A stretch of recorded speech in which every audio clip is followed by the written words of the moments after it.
কিছুদিন পর দেখা যায় যে তাদের খাদ্য পানি সহ সবকিছু শেষ হয়ে গেছে। তাই তারা খাদ্যের ঘাটতি মেটাতে সমুদ্রের তীরবর্তী শহর এটাকিমস নামক একটা জায়গায় আসে। তারা কিছু তিমির তেলের বিনিময়ে এই শহরে অবস্থান করেছিল। আর এই তীরবর্তী শহরে শরণার্থী হিসেবে আশ্রয় নিয়েছিল স্পেনের এক জাহাজ ক্যাপ্টেন ও তার সাথের সঙ্গীরা। তারাও তিমি মাছের তেলের ব্যবসা করত।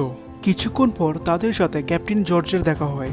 স্পেনের জাহাজ ক্যাপ্টেনের সাথে কথা বলতে বলতে একটা সময় তারা জানতে পারে যে এখান থেকে প্রায় ২৫০০ মাইল পশ্চিমে তারা একসাথে অনেক তিমির ঝাঁক দেখতে পায়।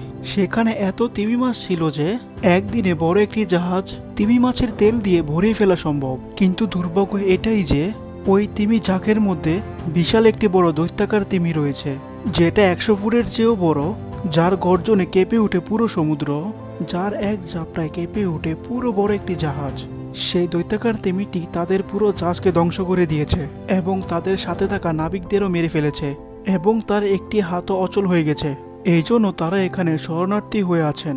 কিন্তু এইখানে দেখা যায় যে ওয়েন আর ক্যাপ্টেন জর্জের সেই তিমি দানবটি নিয়ে কোনো ভয়ই ছিল না। তারা চায় হাজার হাজার ব্যারেল তেল, যার জন্য তারা ব্যাকুল হয়ে আছে। তাই তারা পরের দিন তিমির খোঁজে সমুদ্রের পশ্চিম দিকে বেরিয়ে পড়ে। এবার দেখা যায় তারা মাসের পর মাস অপেক্ষা করে কিন্তু কোনো তিমির ঝাঁক খুঁজে পায় না। অবশেষে অনেক মাস পরে তারা একটি তিমির ঝাঁক দেখতে পায়। তারা আবারও উল্লাস করতে থাকে এবং ছোট নৌকা নিয়ে বেরিয়ে পড়ে আর তিমি মাছের দিকে এগিয়ে যায়। কিছুক্ষণ পর কিছু তিমিকে তারা বল্লম দিয়ে ঘায়েল করে, কিন্তু কিছুক্ষণ পর দেখা যায় সমুদ্র উত্তাল হতে শুরু করে। একটি তিমির ঝাপটায় তাদের নৌকা উল্টে যায়। তারপর তারা দেখতে পায় সেই দানবীয় তিমিটি। এই সেই দানবীয় তিমি যার কথা স্পেনের জাহাজ ক্যাপ্টেন বলেছিল। তাই তারা এই দানবীয় তিমিটিকে এড়িয়ে যায়। তাই তারা পাশে আরেকটি তিমি মাছের ঝাঁক ফলো করে এবং তিমি মাছ শিকার করার চেষ্টা করে। কিন্তু তখন ওই জায়গায় দানবীয় তিমি মাছটি দেখে ফেলে। তাই তিমি মাছটি এক ধাক্কায় জাহাজের তলদেশ ধ্বংস করে ফেলে। তখন ওয়েন তিমিটিকে শিকার করার জন্য জাহাজে থাকা সবচেয়ে বড় লোহার বল্লমটি ওই দৈত্যাকার তিমি মাছের দিকে ছুঁড়ে মারে। কিন্তু দেখা যায় তাতে তিমি মাছটির কিছুই হয় না। তিমিটি তখন তাদের জাহাজের উপর হামলা করে, যার ফলে জাহাজের সবগুলো পাল ছিঁড়ে যায়। জাহাজের কিছু কর্মচারী ওইখানে মারা যায়। জাহাজে তিমি মাছে তেল থাকার কারণে পুরো জাহাজে আগুন লেগে যায় এবং জাহাজটি ডুবতে শুরু করে। তখন ওয়েন আর তার সাথে কিছু সঙ্গীরা যতটুকু পেরেছিল জাহাজ থেকে খাবার সংগ্রহ করেছিল। তখন তারা খাবার নিয়ে নৌকায় উঠে পড়ে।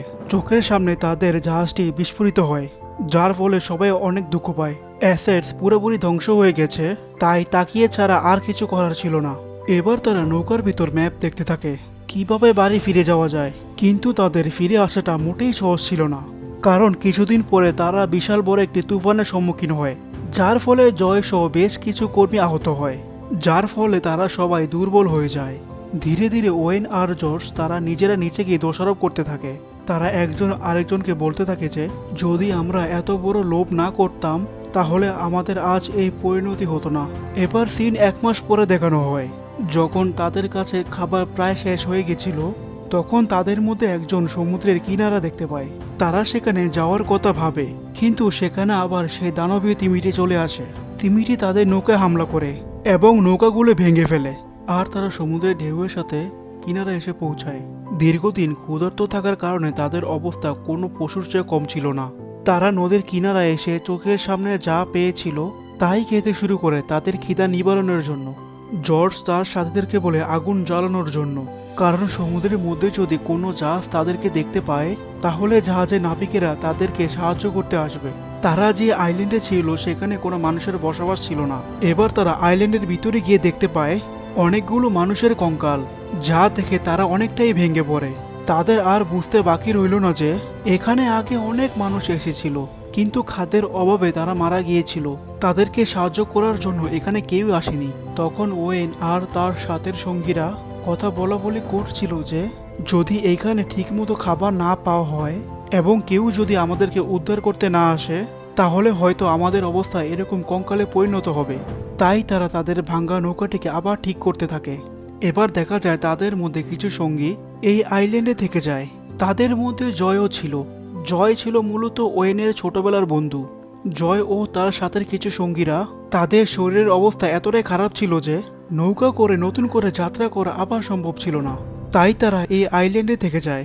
তাই ওয়েন তার বন্ধুকে আর বাকি সঙ্গীদেরকে প্রমিস করে যে তাদেরকে আবার নিতে আসবে।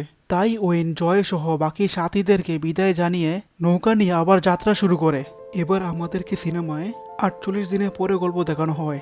খাদ্যের অভাবে তাদের শরীরের অবস্থা অনেকটাই খারাপ হয়ে যায়। কিছুক্ষণ পরে তাদের সাথে থাকা একজন সঙ্গী মারা যায়। এবার একজন তাকে সমুদ্রের ভাসিয়ে দেওয়ার কথা বলে। তখন ওয়েন একটি অদ্ভুত সিদ্ধান্ত নেয়। ওয়েন সহ তার বাকি কিছু সঙ্গীরা সেই লাশটিকে খাওয়ার সিদ্ধান্ত নেয়। কিন্তু এই কথা শুনে থমাস সহ অনেকে আপসেট হয়ে যায়। কিন্তু তাদের বেঁচে থাকার জন্য এই ছাড়া আর কোনো উপায় ছিল না। তখন তারা সবাই সেই লাশটিকে খেয়ে নেয়। এবার বর্তমান সময় দেখানো হয়। থমাস অনেক দুঃখিত ছিল যে বেঁচে থাকার জন্য তাকে তার সঙ্গীদের মাংস খেতে হয়েছে। থমাসের মুখ থেকে এমন কথা শুনে লেখক অনেকটাই আপসেট হয়ে যায়।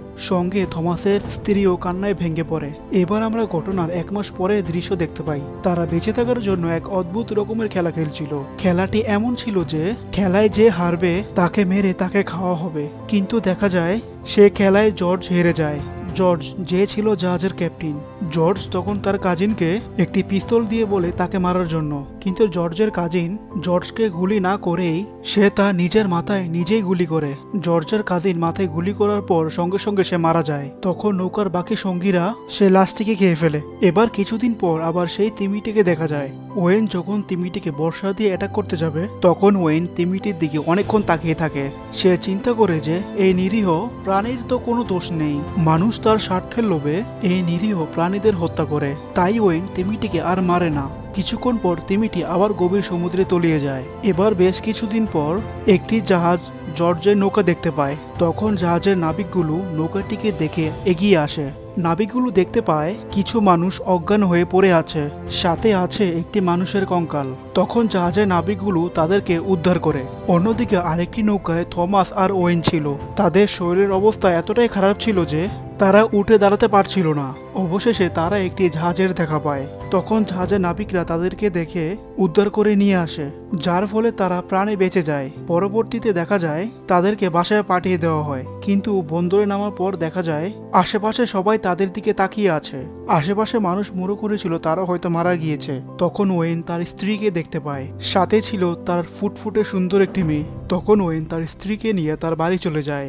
যাওয়ার আগে থমাসকে স্মৃতি হিসাবে তার গলায় থাকা তিমি মাছের দাঁতে লকেটটি দিয়ে যায়। কিছুদিন পর কোম্পানি থেকে জর্জ আর ওয়েনকে ডাকা হয় মূল গল্প জানার জন্য তাদের সাথে মূলত কি হয়েছিল।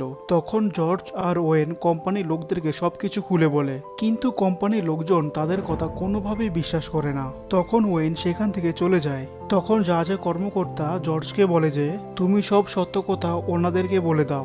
জর্জ প্রথমে মিথ্যা বললেও পরে সব সত্য কথা বলে দেয়। কিন্তু দেখা যায় জাহাজের কর্মকর্তারা মিথ্যা বলে ধামাচাপা দিয়ে দেয়।